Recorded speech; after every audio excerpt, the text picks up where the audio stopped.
ICE officer in Maine, is there any more clarity on how he got his job, considering the vetting concerns that his wife has raised? Are there potential changes coming to the vetting process of ICE agents? That's a question for ICE. That's under investigation. I'm sure that part now is part of the investigation. We'll let the investigation play out. I'm not going to comment on the investigation. This is ongoing. Sir, should the FBI investigate these ICE agents if they confront people? That is what the New York Times is saying. That's what their reporting is. They have something that 550 people had charges brought against them for assaulting federal officers. Of the more than 400 cases that were resolved, nearly half had unraveled.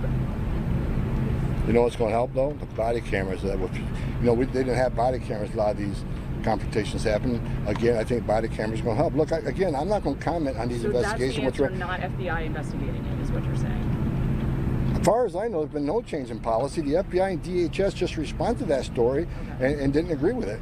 Again, I'm not in the loop on that. I can just tell you from my experience, FBI has always been involved in shooting investigations.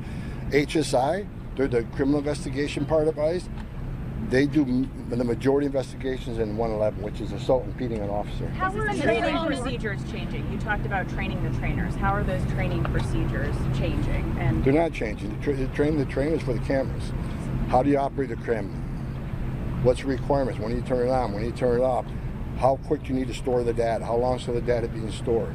So there's a lot of work into this, and training the trainers. Once they get fully trained, they go to the field office with the equipment, and they implement and deploy it and tell people, here's how you use it and here's how you control it.